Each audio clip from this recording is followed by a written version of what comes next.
մեզ համար բժշկական օգնության եւ սպասարկման ոլորտում մեր բարեփոխումների առանցքային ուղղությունը կապիտալ ներդրումներն ու ենթակառուցվածքների ամբողջական վերափոխումներ եւ այս առումով տարիների ընթացքում մենք արդեն իսկ 40 միլիարդ դրամի միայն պետական բյուջեով ներդրումներ ենք իրականացրել մարզային բժշկական կենտրոններում Երևանում, թե բժշկական կենտրոններում եւ թե պոլիկլինիկական ծառայությունները վերափոխելու առումով։ Ասեմ, որ մեր կառավարության ծրագրով սահմանված առնվազն 50 առողջապահական կազմակերպությունների շահագործման հանձնելու ծրագիրը մենք ըստ էության մինչև ուրեմն հուլիս ամիսը կամփոփենք դրանից մոտ 24 բժշկական հաստատությունների եւ գումարած 11 ամբուլատորիաները արդեն իսկ կհանձնվեն շահագործման եւ հաջորդիվ ամիսների ընթացքում մինչեւ տարվա ավարտ մենք ամբողջապես 50-ի խոստումը կիրացնենք։ Առաջիկա օրերին մենք արդեն իսկ ամփոփման շինարարական աշխատանքների եւ գույքով հագեցման աշխատանքների փուլում ենք գտնվում Սիսիանի բժշկական կենտրոնը, որը ամբողջովին նոր կենտրոն է եւ ծառայելու է մարզին որպես ռազմավարական գերհագեցած մահճակալային ֆոնդով նոր տեխնոլոգիական սարքավորումներով կենտրոն եւ ես ուրախ եմ որ այս նորակառույց բժշկական կենտրոնը իր մեջ համարելու է նաեւ ամբողջովին նոր ծառայություններ օրինակ ուրեմն սկրինինգային ծրագրերի առումով է ընդլայնվելու վիրահատական միջամտությունների նոր ծառայություններ ենք ունենալու համակարգչային շերտագրման նոր սարքավորում ենք ունենալու եւ հաջորդիվ էլ մենք մեկ տարվա ընթացքում նախատեսում ենք որ ունենալու ենք այնտեղ նաեւ ինվազիվ սրտաբանության ծառայություն որը շատ կարեւոր է եւ մեզ համար ռազմավարական ուղղություն է հաջորդիվ ինչպես ասեցի մեր առաջնահերթությունները 19 պոլիկլինիկաներից որոնք շինարարական գործընթացում են ներողություն ամբուլատորիաներից որոնք շինարարական գործընթացում են այս պահին 11-ը մինչև հուլիս ավարտել եւ հանձնել շահագործման ես նախորդ օրը գտնվում էի Շիրակի մարզում եւ այցելեցի այնտեղ կառուցվող երկու ամբուլատորիաները ըստ էության մեկ ամսվա ընթացքում կավարտվեն շինարարական աշխատանքները եւ մեզ եւս մինչեւ մեկ ամիս մինչեւ որ հագեցնենք այդ լրիվ նոր պայմաններով Պիտի ասեմ, որ մենք չենք կարող առողջության համընդհանուր ապահովագրության այս բարեփոխումը հաջող ընթացք ապահովել, եթե այս տարիների կապիտալ ներդրումները չլինեին եւ մեր տարիների հագեցումները ըստ էության այսօր հնարավորություն տվեցին, որ դիմելիության աճը, որը կանխատեսվում էր, մենք հնարավորություն ունենանք սպասարկելու։ Ես մեծ ուրախությամբ ուզում եմ նշել, որ մարզային բժշկական կենտրոնները իսկապես աննախադեպ հոսք ունեն։ Եվ սա խոսում է նաև թե վստահության եւ թե հասանելիության մեծացման մասին։ Մեր բնակչության համար տվյալ մարզի շրջանակներում հասանելի եւ մեր ծառայությունների ծավալի մեջ մտնող ամբողջական հատվածը պետք է կարողանանք ապահովել հենց մարզում եւ մարդը ստիպված չլինի գալ Երևան։ Իհարկե մենք բոլորս հասկանում ենք, որ անձը ազատ է ընտրելու թե որտեղ է ստանում բժշկական օգնությունը եւ սա շատ կարեւոր սկզբունք է։ Հենց սրա շնորհիվ է, որ նաեւ մրցակցության բժշկական կենտրոնների միջև մենք տեսնում ենք հոսք թե դեպի մարզ եւ թե նաեւ ներմարզային բժշկական կենտրոնների միջև այս պահին շատ առողջ ճիշտ մրցակցություն է ընթանում։ Ասեմ եւս մի վերազինման մասով ասեմ, որ ենթակառուցվածքների առումով այո շատ մեծ են կապիտալ ներդրումները, բայց ուզում եմ նշել, որ մենք հագեցնում ենք սարքավորումներով ոչ միայն նորակառույց բժշկական կենտրոնները, այլ գործող մարզային բժշկական կենտրոնները։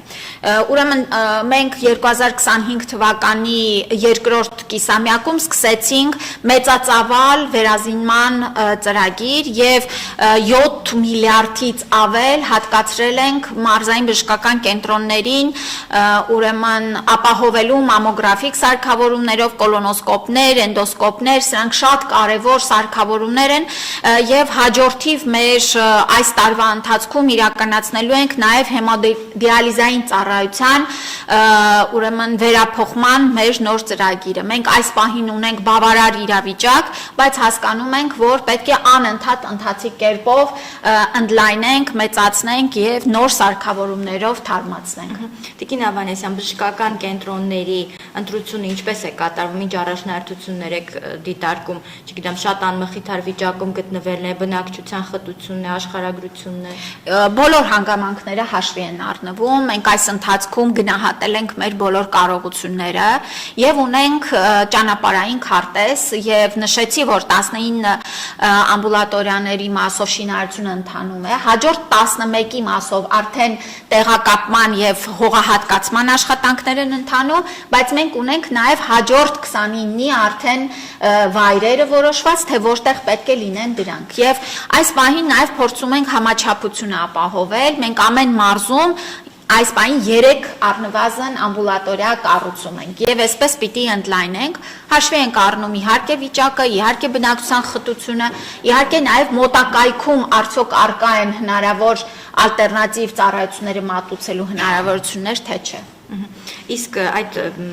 շինարարական աշխատանքներ իրականացնել նշեցիք, որ նաև սարքավորումներով եք հագեցնում, կխնդրեմ գործնական մի քանի օրինակ ներկայացնեք, օրինակ այս բնակավայրում նախկինում նեղ մասնագիտական այսպիսի սարքավորումներ չեն եղել եւ քաղաքացին ստիպված է եղել այդ կոնկրետ հետազոտության համար հասնել մարզկենտրոն կամ հասնել Երևան, հիմա ինչ է փոխվում իրենց կյանքում։ Օրինակը բերեմ Արարատի բժշկական կենտրոնի վրա։ Արարատի բժշկական կենտրոնը հագեցվեց համակարգչային շերտագրման նոր սարքավորումով, այն արդեն իսկ ծառայում է մեր բնակչությանը, նախկինում ուրեմն պետք է գային Երևան այդ ծառայությունը ստանալու։ Հիմա արդեն թե մասնագետով եւ թե սարքավորումով ապահովել ենք, որ հենց բժշկական կենտրոնում այդ ծառայությունը կստանան։ Հաջորդիվ օրինակ Գյումրի բժշկական կենտրոնը առաջիկայում արդեն մատակարարման փուլի մեջ ենք, կստանա մամոգրաֆիկ նոր սարք եւ այսպես 10 մամոգրաֆիկ ուրեմն սարքավորումները կտեղակայվեն մեր Երևանում եւ մարզերում։ Ամեն մարզում մենք կունենանք մամոգրաֆիկ ծառայության հասանելիություն։ Սա իսկապես չափազանց մեծ ձեռքբերում է, այո, մենք հասկանում ենք, որ շարժական սարքավորումով մենք փորձում էինք այդ բացը լրացնել, բայց դժվար է, օրինակ, Սյունիքից գալ միայն մի հետազոտություն ստանալու համար։ Եվ այս աշխատանքների շնորհիվ կրկնում եմ, հարյուրավոր ծառայություններ դարձել են հասանելի հենց մարզային կենտրոնում։ Այս 50 բժշկական հաստատությունը, որ դուք նշեցիք, սրանք բացառապես արդեն գործողն են ու հիմնանորոգվել, վերանորոգվել են, թե կան դեպքեր, որ նորն եք հենց կառուցել։ Դրանցից ուրեմն կան լրիվ զրոյից կառուցված բժշկական կենտրոններ, օրինակ Մարտունին, օրինակ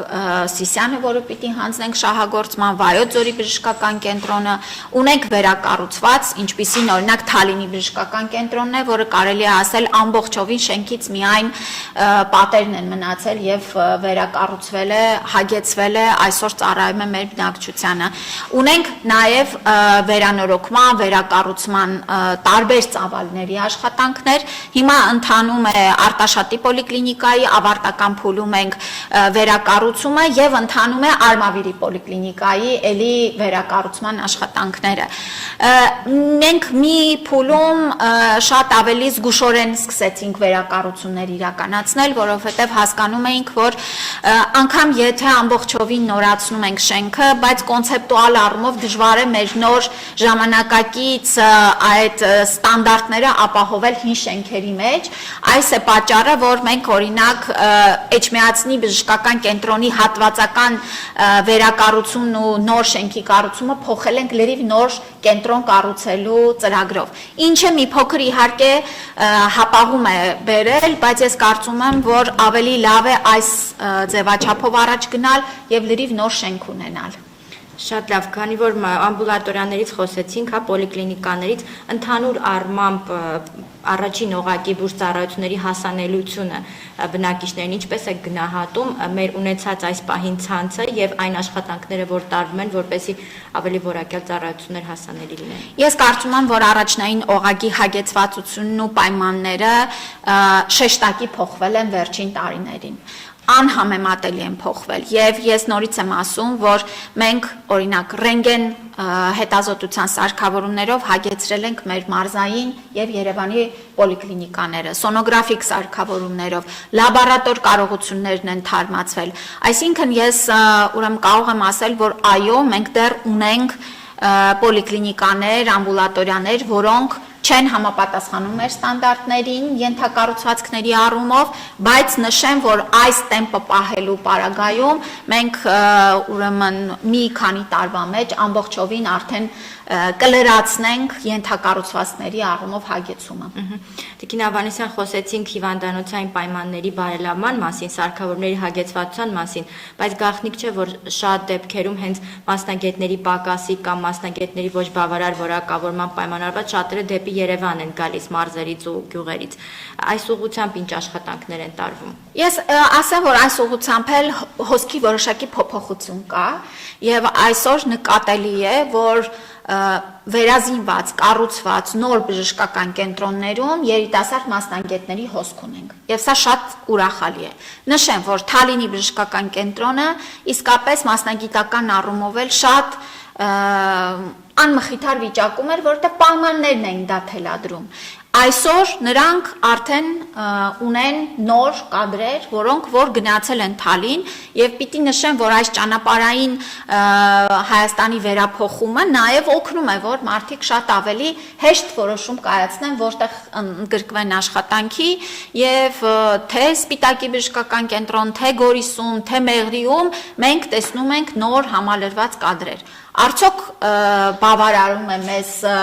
այս հագեցվածությունը, ոչ եւ շարունակելու ենք նպատակային օրդինատուրաների ծրագիրը, որպիսի մենք կրթության ծախսերը փոխհատուցենք եւ հետո արդեն մեր մասնագետներին ուղարկենք։ Բայց եթե նորագույն սարքավորումը կա, պայմանները կա, հնարավորությունը շատ ավելի մեծ թվով պացիենտներ տեսնելու, շատ ավելի տարբեր դեպքեր սպասարկելու, գիտեք, սա նաև կարծում եմ հիանալի շանս է երիտասարդ մասնագետների համար։ Մեր ռեպորտաժներից մեկում Հրազդանի բժշկական կենտրոնի երիտասարդ զույգը, ովքեր այնտեղ էին աշխատում նպատակային օրդինատուրայից հետո, պատմում են, որ այնտեղ հնարավորություն են ունեցել այնքան հետաքրքիր դեպքերի առնչվել, մեծ հոսք ունենալ, որ դժվար թե Երևանի խիտ մասնագիտական հագեցված կենտրոններում նման հնարավորություն ունենային։ Շատ լավ, մենք խոսեցինք հիվանդանոցներում ընդհանուր առմամբ կապիտալ շինարարության ոլորտում իրականացված աշխատանքներից, պիտի խնդրեմ նաև խոսենք, թե նեղ մասնագիտական, հա, բուժկենտրոններում ինչպիսի աշխատանքներ, ինչ քայլեր են կատարվում արդիականացնելու։ Այս մասով իհարկե շատ կարևոր է մեր այրվածքաբանության եւ մաշկաբանության ազգային կենտրոնի ենթակառուցվածքների փոփոխությունը մենք վերջերս հանձնեցինք շահագործման այրվածքաբանության բաժանմունքը, վիրահատական եւ վերակենդանացման բաժանմունքը, սա մեզ համար չափազանց կարևոր ծրագիր էր, որովհետեւ այն պայմանները, որ կային նախկինում, իսկապես, չգիտեմ, խոնարհումս մեր բժիշկներին, որ կարողանում էին նման արդյունք ստանալ այդպիսի պայմաններում։ Այսօր նրանք հագեցված են լավագույն սարքավորումներով, ունեն հիանալի աշխատանքային պայմաններ եւ ես վստահ եմ, որ սա իհարկե շատ մեծ ազդեցություն է թողելու։ Հոգեկան առողջության ուրեմն կենտրոնները եւս շինարարության գործընթացում են գտնվում։ Ցավոք սրտի հապակում ունենք շինարարական ընկերության հետ խզում ենք պայմանագիրը, դատական վեճերի մեջ ենք, բայց պիտի աշխատենք, որ այս թնջուկը եւս շատ չհապաղի մեր ամբողջական ծրագրի ավարտը, այստեղ իսկապես բարդ խնդիր է, երբ որ շինարարական ընկերությունը պատշաճ իր պարտականությունները չի կատարում եւ մենք նաեւ շատ խստապահանջ ենք որակի նկատմամբ, մեզ համար թե ժամկետը եւ թե որակը հավասար կարևոր նախապայմաններ են եւ այո շատ սկզբունքային ենք լինելու աշխատանքների որակական չափանիշների նկատմամբ։ Իհարկե պիտի նշեմ օրինակ կախվածությունների ազգային կենտրոնը, որը վերանորոգվել է եւ բավարար պայմաններ ունի եւ շարունակելու ենք աշխատանքները այս ուղղությամբ զարգացնելու,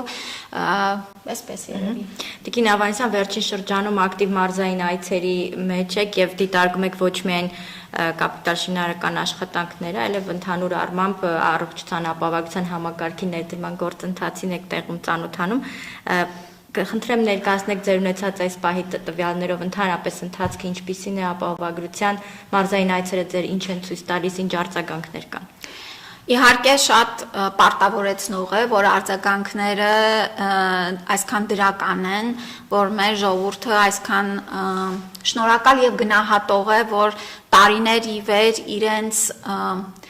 առողջապահական կարիքները, որ չեն կարողացել պատշաճ կերպով բավարարել, այսօր այդ հնարավորությունը ունեն եւ մեր պետությունը նրանց կողքին կանգնած է։ Ինձ համար նաեւ շատ կարեւոր է բժիշկների եւ բուժաշխատողների հետ անմիջական շփումները, բոլոր հարցերի, խնդիրների, փոփոխությունների քննարկումը հենց տեղում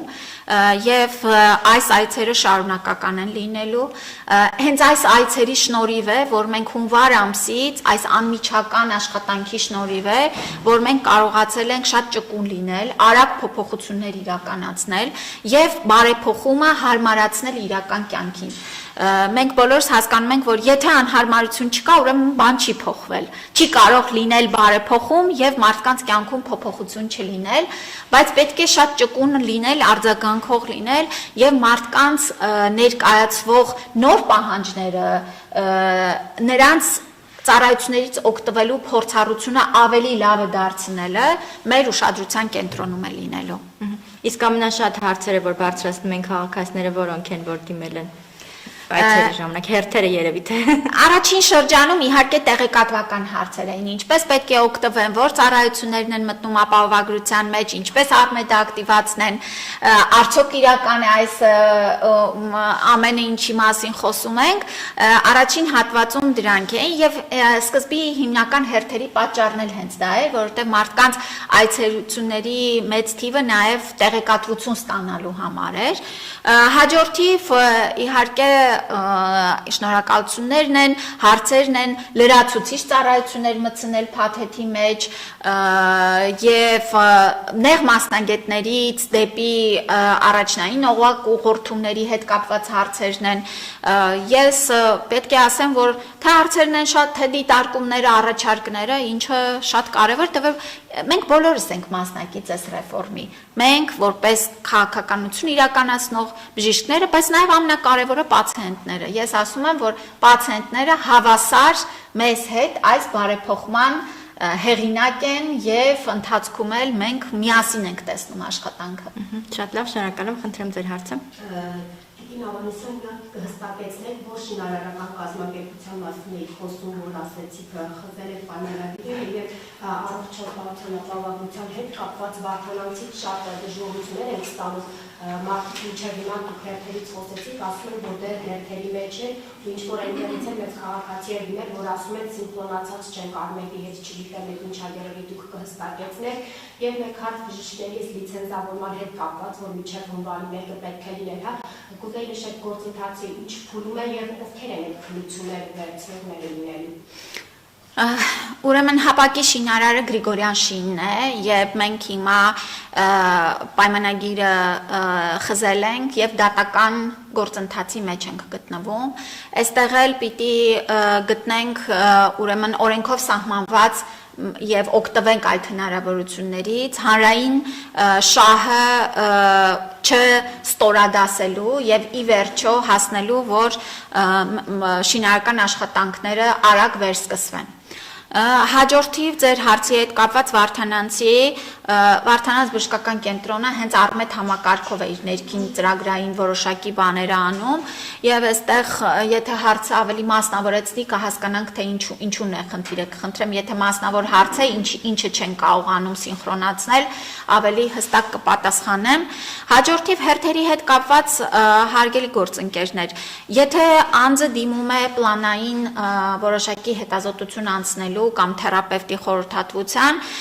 ըստ էության մենք մոնիտորինգ իրականացնում ենք եւ մեր մոտ ուրեմն թերապևտի կամ ընտանեկան բժիշկի մոտ հերթի առումով 2 շաբաթի առավելագույն սանդղակ ունենք։ Այո, ունենք անհատ բժիշկներ, ու մոտ հերթը շատ ավելի երկար է, բայց այստեղ էլ պիտի հասկանանք, որ միշտ էլ լինելու են բարձր պահանջարկ ունեցող բժիշկներ, ու մոտ ավելի մարդիկ հակված են լինելու դիմելու, սա էլ նորմալ գործընթաց է, բայց ուզում եմ հստակեցնել, որ առաջնային օղակի ծավալի մեջ մտնող ծառայությունների առումով մենք միշտ մինչև բարեփոխումը սկսելն էլ շատ բաց եւ ուղիղ ենք եղել այս հարցում։ Հերթերը նորմալ գործընթաց են պլանային բուժօգնություն ստանալու եւ այո, եթե անձը emergency ծառայության կամ անհապաղ շտապ օգնության կարիքը չունի, հերթերը նորմալ գործընթաց են։ Եթե նայենք, մենք միշտ նաև բան ենք անում, դիտարկում ենք այսօր օրինակ զարգացած երկրներում ինչպիսին են հերթերը բժշկական օգնությունից ստանալու, ես դες վստահեցնում եմ, որ Հայաստանը այս առումով լավագույն դիրքերում է։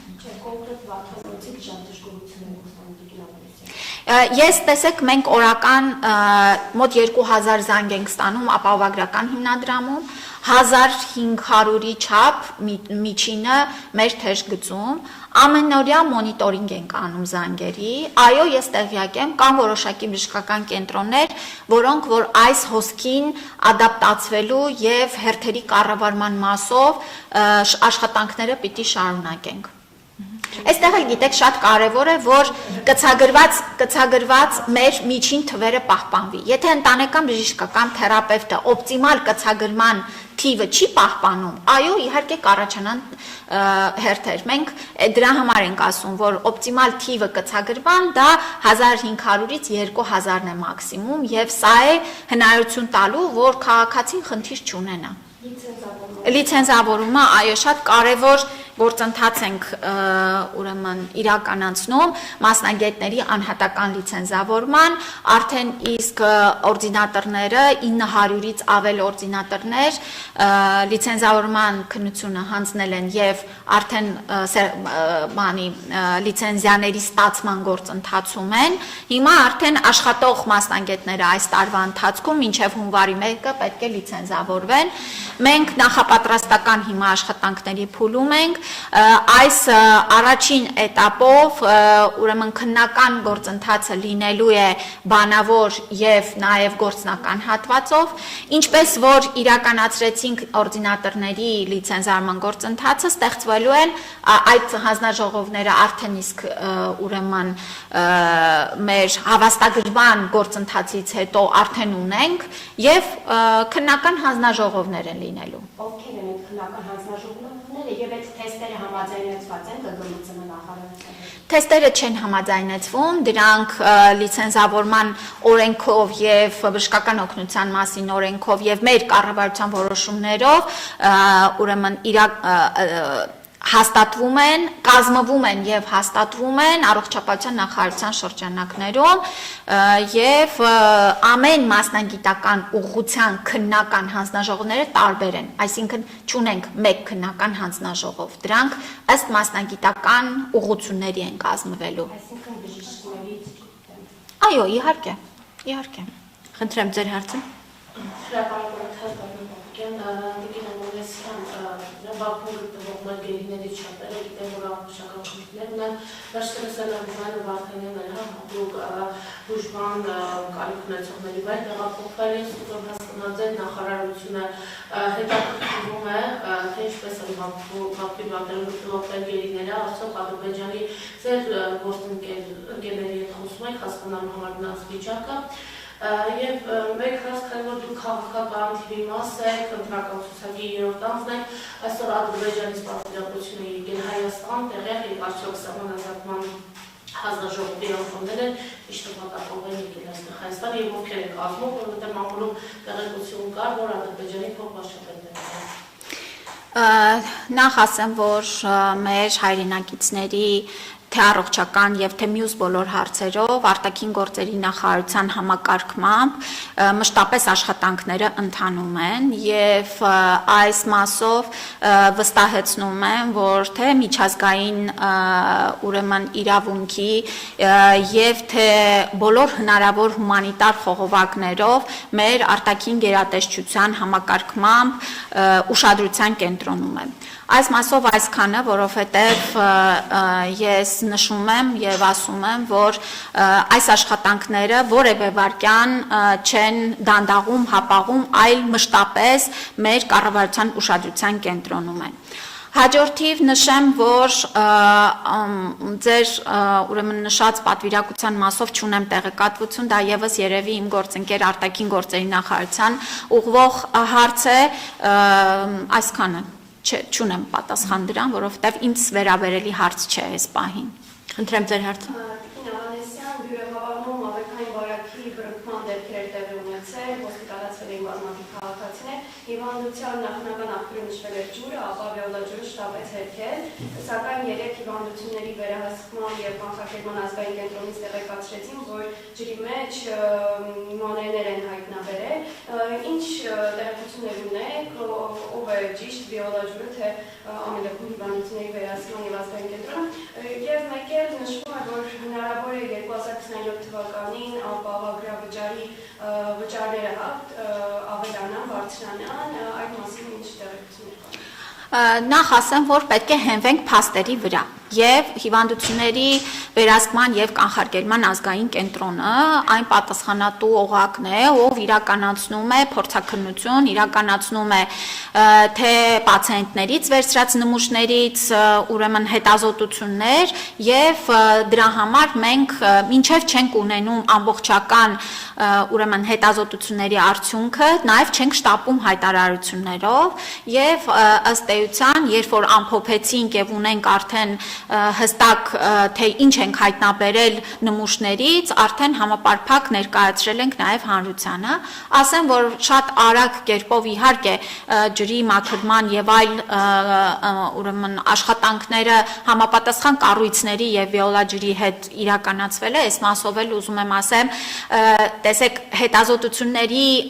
ընթացքը բավական երկար է, որովհետեւ այնտեղ այդ բականալիզները որոշակի ժամանակ պիտի անցնի, որ մենք ունենանք վերջնական պատասխանները, բայց աշխատանքները կանխարգելիչ, արդեն իսկ վարակը ներողություն բռնկումը ի հայտ գալուց հետո իրականացվում են։ Այս բանին ասեմ, որ պացիենտների առումով ունենք բավարար վիճակ, նրանք բոլորը դուրս են գրվել եւ շարունակողականություն չունենք այս մասով, եթե կլինեն այլ անհրաժեշտ տեղեկատվություն կիսվելու, մենք վստահ եղեք, որ կներկայացնենք հանրությանը բաց թափանցիկ կերպով։ Վիոլաջրի հետ կապնվել է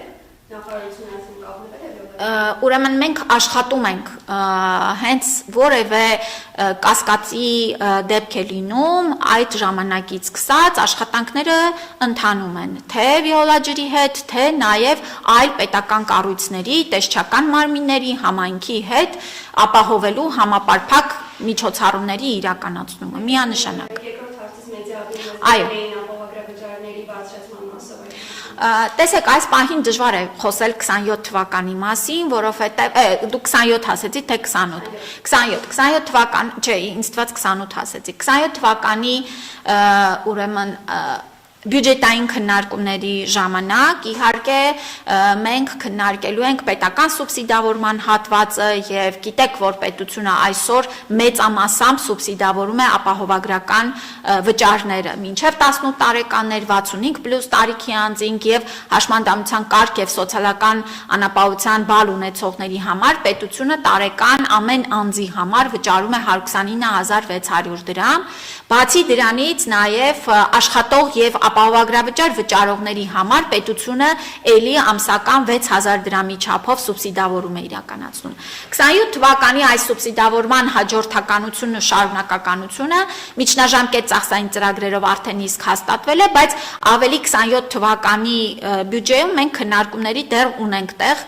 այս մասով աշխատանքները շարունակվում են։ Բայց ընդհանուր սկզբունքը ապահովագրավճարի վերանայման այսպիսինն է։ Ամեն տարի առողջապահության նախարարը պետք է ներկայացնի նախորդ տարվա հաշվետվությունը ազգային ժողովում եւ ներկայացնի հաջորդ տարվա ապահովագրավճարի վերաբերյալ եզրակացություն, արդյոք պետք է վերանայվի, թե չպետք է վերանայվի։ Այս պահին մենք 27 թվականի ապահովագրավճարը վերանայելու նախաձեռնություն չունենք։ Շնորհակալ եմ շատ, հարցերը սպառվեցին, դուք հարց ունեք, խնդրեմ։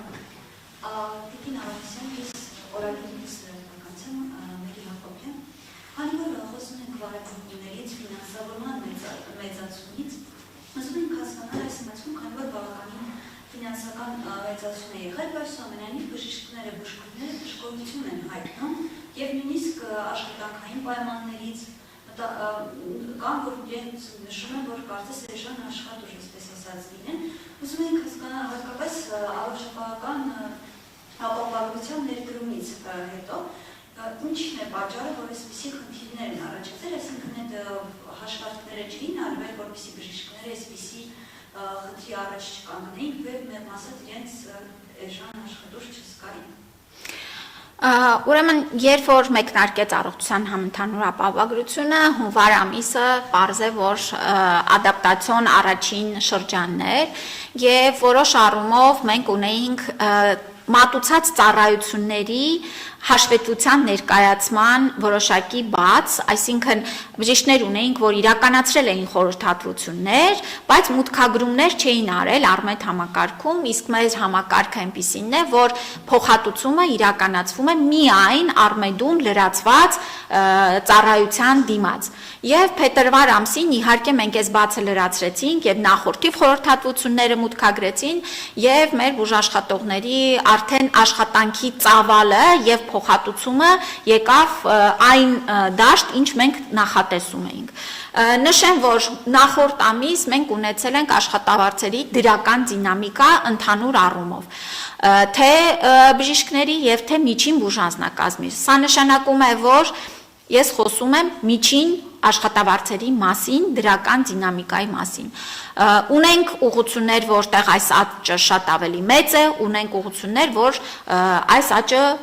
ուրեմն կազմում է 10-20%, ունենք տեղեր, երբ որ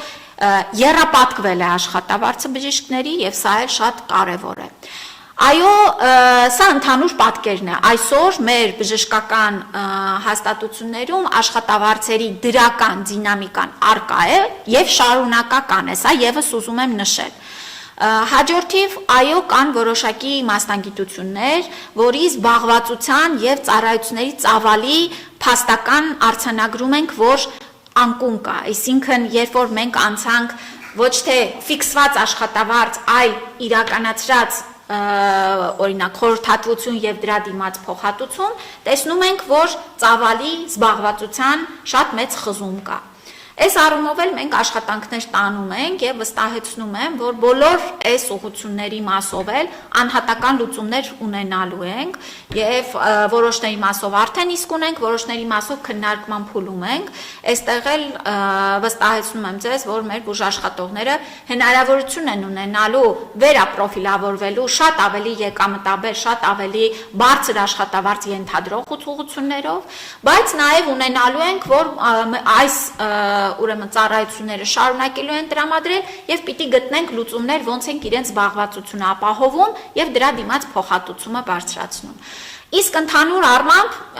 ես պետք է նշեմ, որ առաջիկայում մեր աշխատանքն է մեր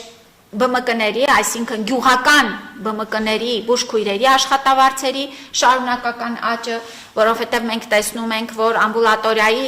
ընտանեկան բժիշկներն ու բուժքույրերը բավական աճ են ունեցել, ԲՄԿ-ներում այս աճը այո ունենք, բայց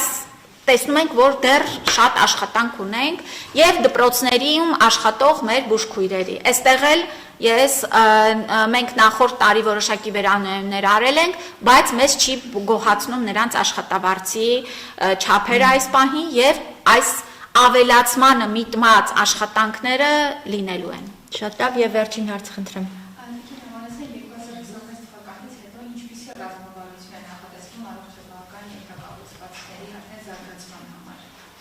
Ասեմ ձեզ, որ քաղաքացիական պայմանագիր կուսակցության նախընտրական ծրագիրը արդեն հրապարակված է եւ նախորդ օրը վարչապետի կողմից նաեւ մանրամասն կետարկյալ ներկայացվեց մեր ծրագիրը եւ կարծում եմ, որ այս ծրագիրը նախ շատ փաստահեն է, համալիր է եւ հիմնված է կոնկրետ թվային ցուցանիշների վրա, որոնք շատ իրատեսական են եւ հենված են մեր նախորդ փորձի վրա։ Գիտեք, երբ որ ամեն կուսակցություն ինչ որ նախընտրական ծրագիր է ներկայացնում, շատ կարեւոր է հասկանալ դրանից նախորդիվ ունի որոշակի փորձառություն, թե ինչ որ զրոյից բաներ է, հեքիաթներ կամ անիրատեսական խոստումներ է տալիս, նշեմ ամենակարևորները։ Հաջորդիվ ունենալու ենք եւս 50 առողջապահական կազմակերպությունների նորից կառուցում, վերազինում եւ արդիականացում, առնվազն։ Հաջորդիվ ուրեմն մեր ողջ բնակչության ապահովագրական համակարգի մեջ ներառում, սա մեր հիմնական ուղղությունն է, շարունակվելու է եւ իհարկե մենք շարունակելու ենք բժշկական կենտրոնների ակրեդիտացիոն